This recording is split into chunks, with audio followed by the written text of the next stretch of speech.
السلام علیکم دوستو آج کا ہمارا موضوع ہے آب حیات یا آب بقا سے کیا مراد ہے۔ آب حیات یا آب بقا سے مراد وہ پانی کا چشمہ ہے جس کے بارے میں خیال کیا جاتا ہے کہ اسے پینے سے انسان امر ہو جاتا ہے اور حیات جاودانی یعنی ہمیشہ کی زندگی پاتا ہے۔ یہ ایک افسانوی یا روایتی تصور ہے جس کا ذکر مختلف مذہبی اور ادبی روایات میں ملتا ہے۔ خاص طور پر حضرت خضر کی دائمی زندگی کا راز بھی یہی ملتا ہے کہ انہوں نے آب حیات پی کر دائمی زندگی حاصل کر لی تھی۔ وہ قیامت تک عام انسانوں کی نظروں سے پوشیدہ رہیں گے اور بھٹکے ہوئے لوگوں کی رہبری کرتے رہیں گے۔ یہ تلمی اساطیری نوعیت کی ہے۔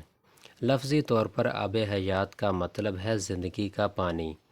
یہ پانی ایک ایسے چشمے یا ذریعے سے وابستہ ہے جو لازوال زندگی دیتا ہے۔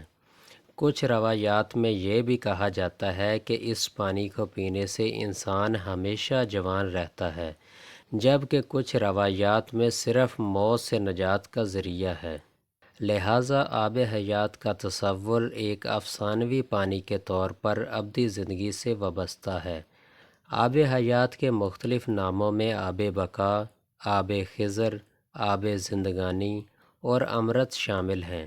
ان تمام الفاظ کا مطلب ایک ہی ہے، یعنی وہ پانی جو پینے والے کو ہمیشہ کی زندگی دیتا ہے۔ یہ نام مختلف ثقافتوں اور روایات میں پائے جاتے ہیں اور ان کا ذکر ادب اور شاعری میں بھی ملتا ہے۔ امید ہے آپ اس چھوٹی سی ویڈیو سے یہ جان چکے ہوں گے کہ آب حیات کسے کہتے ہیں۔ تو آج کے لیے اتنا ہی، ملیں گے ایک نئی ویڈیو کے ساتھ۔ اللہ نگہبان۔